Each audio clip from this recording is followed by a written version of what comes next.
Hello दोस्तों, मेरा नाम है शिवम और मैं काम कर रहा हूँ डिपार्टमेंट ऑफ पोस्ट में as a branch post master.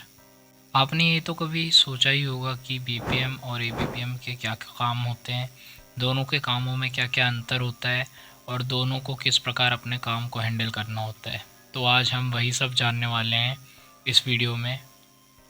पूरे वीडियो को वॉच कीजिए एंड तक और जानिए कि बीपीएम और एबीपीएम का क्या वर्क होता है और दोनों के वर्क में क्या डिफरेंस होता है और किसको क्या बेनिफिट है और किसको क्या लॉस है।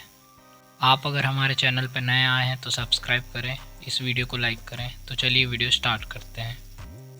तो सबसे पहले बात आती है एबीपीएम की। तो जो एबीपीएम होता है वो बीपीएम का असिस्टेंट होता है और एबीपीएम का काम होता है अपना जो सब ऑफिस होता है वहाँ से डाक लाना और उन डाकों को डिलीवर करना। एबीपीएम भी दो प्रकार के होते हैं। इसमें एक होता है एमसी जिसका काम होता है डाक एसओ से बीओ तक लाना, और एक होता है एमडी जिसका काम होता है डाक को बीओ से उठाना और बांटना लोकल एरिया में।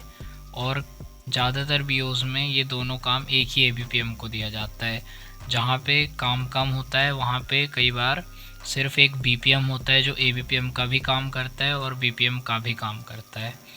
और फिर उसके बाद बात आती है कि एबीपीएम का काम और क्या क्या होता है। तो एबीपीएम जो होता है वो पूरे क्षेत्र में डाक डिलीवर्स करता है। फिर उसके बाद उसको इंश्योरेंस वगैरह भी करना होता है। वो चाहे तो अपनी एक इंश्योरेंस एजेंट आईडी बनवा सकता है और उसे भी इंश्योरेंस के टारगेट दिए जाते हैं एसडीआई के द्वारा, तो उसे वो भी पूरे करने होते हैं। और कई बार इसमें काम ज़्यादा भी होता है, कई बार काम कम भी होता है, क्योंकि कभी कभी 7-8 डाक ही आती हैं और कई बार 300-300 400-400 डाक भी आ जाती हैं। इसलिए यदि आप फील्ड वर्क करना पसंद करते हैं तो एबीपीएम की जॉब सबसे बेस्ट है। अब बारी आती है बीपीएम की। तो बीपीएम की जो जॉब है वो टोटली डेस्क जॉब है, मतलब आपको ऑफिस में बैठ के सारा वर्क करना है। इसमें आपका वर्क आ जाता है अकाउंट ओपनिंग, दूसरा डिपॉजिट विड्रॉल एंड तीसरा आपका आता है प्रमोशन ऑफ पोस्ट ऑफिस की स्कीम्स। मतलब जो पोस्ट ऑफिस की स्कीम है उनके बारे में गांव के लोगों को बताना और उन्हें अकाउंट्स ओपन करवाने के लिए प्रेरित करना, ये बीपीएम का मेन काम होता है। तो जो बीपीएम होता है वो ब्रांच ऑफिस का हेड होता है, मतलब जितने भी ब्रांच ऑफिस के काम होंगे वो सारे बीपीएम के अंडर में आएंगे। जैसे कि जितने भी जर्नल्स होते हैं जो कि एसबी, आरडी, टीडी, एसएसए, ये सब के अलग अलग जर्नल्स हैं, इन सभी का मेंटेनेंस बीपीएम को करना होता है। साथ ही साथ जो कैश फ्लो का मैनेजमेंट है वो भी बीपीएम को करना होता है। जो बीपीएम की जो लिमिट है वो है 22,500 रुपीज़ मैक्सिमम वो अपने पास रख सकता है और 10,500 रुपीज़ मिनिमम रख सकता है।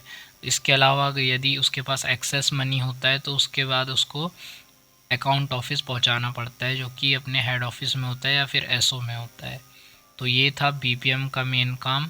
और अब बात कर लेते हैं कि एबीपीएम और बीपीएम में से क्या बेस्ट है। तो एबीपीएम का जो वर्क है वो फील्ड जॉब है, कि यदि किसी व्यक्ति को फील्ड जॉब में ज़्यादा इंटरेस्ट है और ज़्यादा अकाउंटेबिलिटी नहीं चाहिए तो वो एबीपीएम की जॉब कर सकता है, क्योंकि इसमें रिस्क बहुत कम रहता है। आपको सिर्फ डाक वितरण करना है, उसके अलावा कोई ज़्यादा जिम्मेदारी वाला काम नहीं है। और यदि आपको डेस्क जॉब पसंद है, ज़्यादा जिम्मेदारी वाला काम पसंद है, तो आप बीपीएम की जॉब चूज़ कर सकते हैं, क्योंकि इसमें डेस्क जॉब होता है, आपको फील्ड में ज़्यादा जाना नहीं पड़ता है। लेकिन आपको अकाउंट्स वगैरह ओपन करने के लिए लोगों से ज़्यादा इंटरेक्शन ज़रूर करना पड़ेगा, जिससे लोग आपके बीओ से बने रहें और अकाउंट्स ओपनिंग कराते रहें, क्योंकि इसमें टारगेट्स का भी लेना देना होता है, तो आपको टारगेट्स भी पूरे करने होते हैं। सो यही थी वीडियो। पसंद आई हो तो लाइक करें, चैनल को सब्सक्राइब करें। और यदि आपको जानना है मेरी फ़र्स्ट सैलरी कितनी आई थी तो यहाँ क्लिक करके इस वीडियो को फुल वॉच करें। धन्यवाद।